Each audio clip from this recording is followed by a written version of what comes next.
Friend, मैं विनू कुमार आज आपके विनू आर्ट्स क्लासेस चैनल पे स्वागत करता हूं।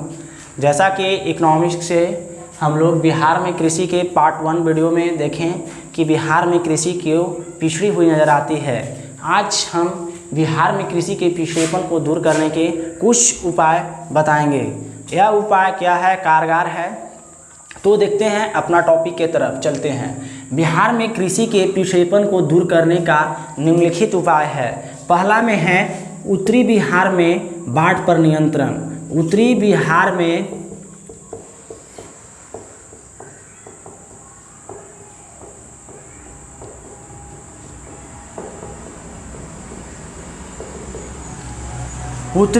में बाढ़ पर नियंत्रण करना है।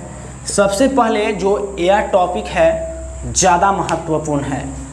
देखिएगा, उत्तरी बिहार में बाढ़ का जो क्या होता है प्रकोप देखने को मिलता है, वह कैसे मिलता है यह देखिएगा। तो उत्तरी बिहार में सबसे पहले जो एक नदी है बिहार में आती है उसका नाम है गंगा। एक नदी है गंगा, यही गंगा नदी है जो उत्तराखंड से निकलती है, उत्तराखंड हिमालयन से निकलती है और क्या होती है बिहार में प्रवेश करती है।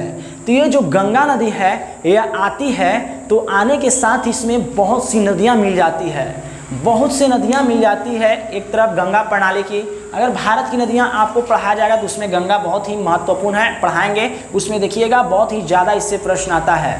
तो गंगा नदी के एक बारे में छोटा सुन एक्सप्लेन कर देता हूँ, समझ लीजिएगा। तो गंगा नदी उत्तराखंड से निकलती है, उत्तराखंड में इसका नाम गंगोत्री है। उत्तराखंड से जैसे ही थोड़ा आगे बढ़ती है तो इसमें दो नदियां मिल जाती है। दो नदियां अलकनंदा और भागीरथी। अलकनंदा और भागीरथी के मिल जाने से इसका नाम चेंज हो जाता है। इसका नाम चेंज होकर क्या हो जाता है, गंगोत्री से गंगा हो जाता है। उसके बाद जस्ट यह गंगा नदी आगे और आती है तो इलाहाबाद में आती है, तो इसमें दो और नदियां मिलती है। एक है यमुना नदी और एक है सरस्वती नदी। मिल जाने से इसका धारा प्रभाव काफ़ी तेज हो जाता है। इसके बाद यह यूपी में प्रवेश करती है, यूपी के बाद यह बिहार में प्रवेश करती है और जल जमाव होता रहता है इस नदी में और यह बाढ़ का प्रकोप काफ़ी लाती है। तो बाढ़ का प्रकोप लाने के कारण यह नदी है, इसको बाढ़ को रोका जा सकता है। बाढ़ को रोकने का प्रमुख कारण है कि जब गंगा नदी आ रही है तो इलाहाबाद में आती है, इलाहाबाद में आती है गंगा नदी, तो वहीं से इस नदी को मोड़ दिया जाए, वहीं पे इस नदी को जल को क्या किया जाए, मोड़ दिया जाए। और तो मोड़ कर कहाँ ले जाइएगा, तो मोड़ कर इस नदी के जल को, धारा को एमपी के तरफ ले जाइए। एमपी के तरफ यानी मध्य प्रदेश और गुजरात की तरफ ले जाइएगा। तो गुजरात की तरफ ले जाने से क्या होगा, इसका जल क्या हो जाएगा, सब चल जाएगा उधर मात्रा में चल जाएगा, क्योंकि वहाँ पे गुजरात में जानते हैं हम लोग वहाँ पे नर्मदा नदी है। नर्मदा नदी पर एक डैम बना है जिसका नाम है सरदार सरोवर बांध। क्या नाम है, सरदार सरोवर बांध।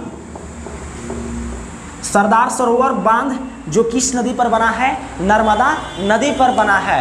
नर्मदा नदी पर यह बांध बना है और यह जो बांध है क्या है, बना है, और नर्मदा नदी का जो जल है क्या करता है, यह नदी रोकले रहता है। तो यह नदी जो क्या है, इन्हें से जो जल जाएगा गंगा नदी का, वह क्या होगा, यह जाएगा नर्मदा नदी में। तो नर्मदा नदी क्या करेगा, उस पर आगे ले चल जाएगा जल को, जल धारा लेके जाएगा। लेकिन यहाँ पे तो डैम बना हुआ है, डैम क्या करेगा, पूरा पानी को रोक लेगा। अगर पानी ज़्यादा हो गया तो ये सब राज्य में बाढ़ आने का डर रहेगा, तो क्या करेगा, जो डैम है सरदार सरोवर बांध उसका पानी को खोल देगा, तो सीधा कहाँ चल जाएगा, अरब सागर में गिर जाएगा। तो अरब सागर में गिर जाएगा तो जल का जल हो गया, और जैसे कृषि भी हो गया, जल की आवश्यकता भी नहीं होगा जितना मात्रा में चाहिए। जैसे कि यही नदी के कारण क्या होता है, अंतर्राज्यीय जल विवाद होता है, यानी अनेक राज्यों, अंतर्राज्यीय जल विवाद एक टॉपिक है, पढ़ना है ज्योग्राफी में, समझ लीजिए। यहाँ पे आपको बता देता हूँ, अंतर्राज्यीय जल विवाद का प्रमुख कारण भारत की नदियों के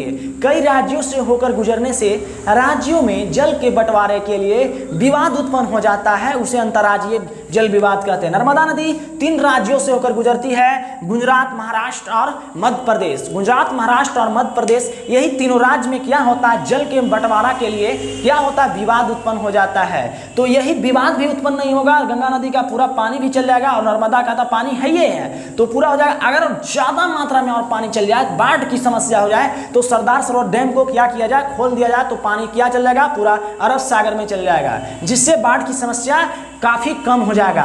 तो वहाँ पे इस नदी को, गंगा को, धारा को मोड़ दिया जाए तो बिहार की जो नदियाँ हैं वह उत्तरी बिहार की नदियाँ उतना विनाशकारी नहीं होगी, क्योंकि विनाशकारी का प्रमुख कारण था कि एने से भी सब नदियाँ आती थी ऐसे बिहार में, और एने निचले भाग से भी, उत्तरी भाग से भी और दक्षिणी भाग से भी। तो गंगा नदी का काफ़ी जलधारा बढ़ जाता था, जिसके कारण बिहार में बाढ़ देखा जाता था। तो बिहार में बाढ़ को आराम से नियंत्रित किया जा सकता है, सरकार को इस पर ध्यान देना चाहिए।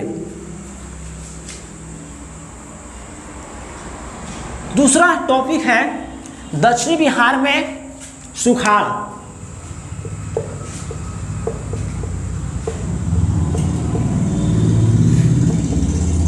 दक्षिणी बिहार में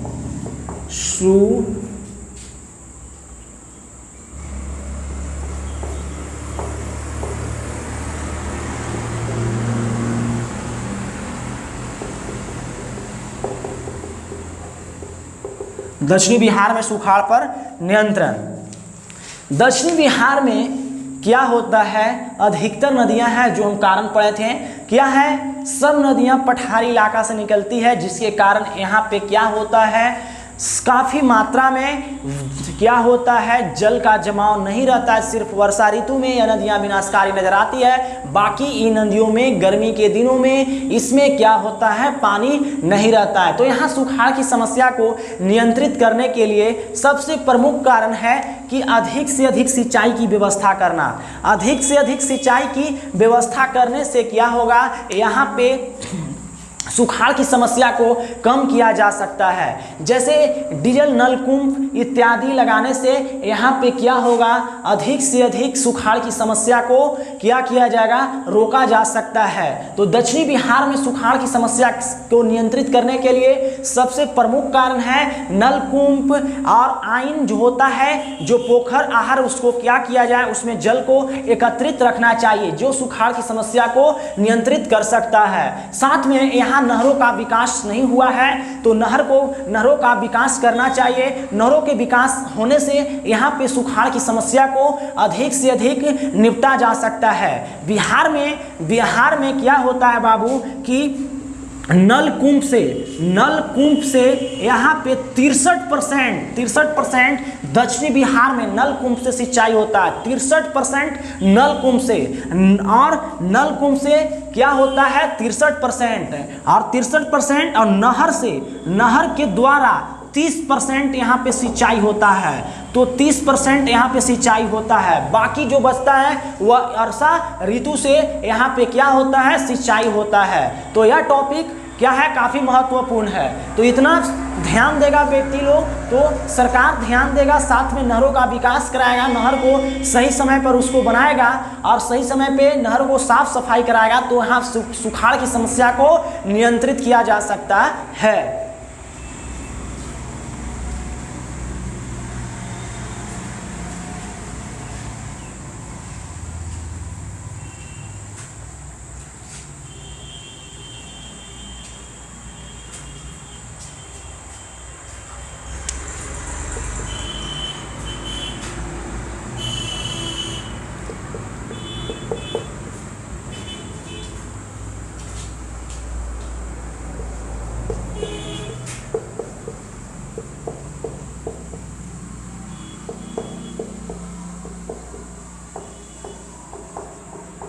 जैविक खादों का उपयोग करना। बिहार में कृषि के पिछड़ने का तीसरा जो टॉपिक है, जैविक खादों का अधिक उपयोग करना। यानी रासायनिक उर्वरकों का कम से कम मात्रा में उपयोग किया जाए। जो यूरिया है, डीएपी, पोटास, जितना भी रासायनिक उर्वरक है उसका कम से कम मात्रा में उपयोग किया जाना चाहिए, जिससे यहाँ कृषि के पिछड़ेपन को रोका जा सकता है। साथ ही अधिक जैविक खादों का उपयोग करना चाहिए। सड़े गले चीज़ों को, जैसे हो गया सड़े गले चीज़ों में काफ़ी मात्रा में कंपोस्ट होता है, जैसे पत्ता उत्ता जितना भी गंदा चीज़ होता है वो सबको गोबर हो जाता है। उस सब से खेतों में छिड़काव करने से क्या होगा, फसल अधिक से अधिक मात्रा में लगेंगे। तो तीसरा कारण बिहार में कृषि के पिछड़ेपन को दूर करने का टॉपिक आप पढ़ लिए। चौथा देखिएगा,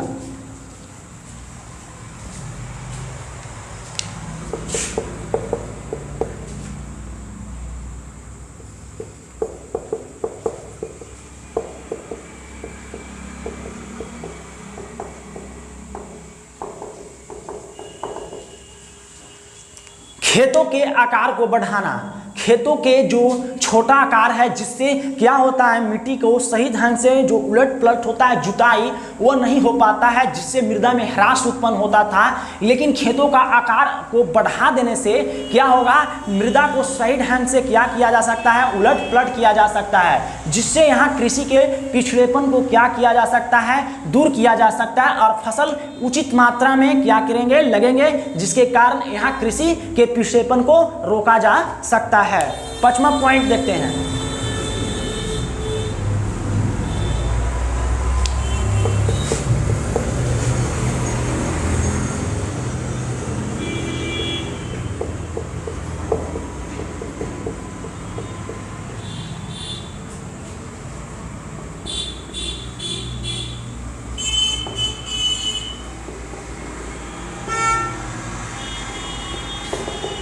साख एवं ऋण की उपलब्धता। अर्थशास्त्र में जैसा पार्ट 1 वीडियो में बताया, अर्थशास्त्र में साख का मतलब होता है विश्वास या भरोसा और ऋण का मतलब होता है कर्ज या उधार। हमें जिस व्यक्ति पर जितना अधिक विश्वास होगा उस व्यक्ति का साख उतना ही अधिक होगा।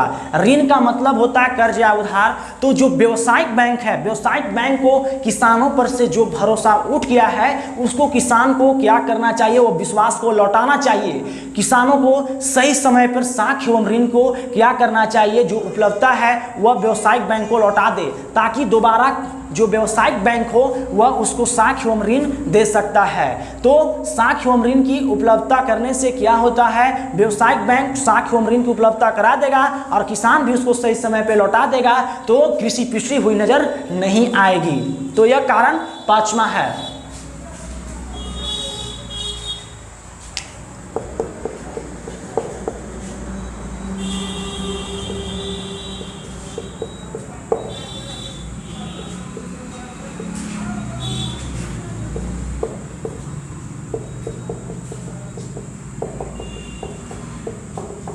जनसंख्या पर नियंत्रण।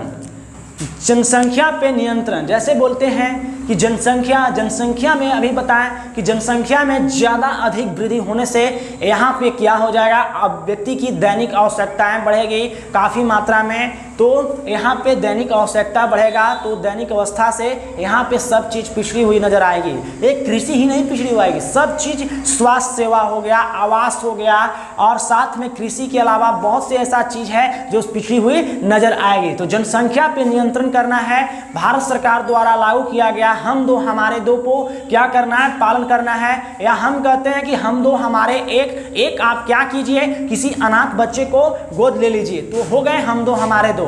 इससे जनसंख्या काफी नहीं बढ़ेगा और यहाँ पे कृषि का पिछड़ेपन तथा साथ ही स्वास्थ्य सेवाओं की कमी भी नहीं होगी, आवास की समस्या भी नहीं रहेगा।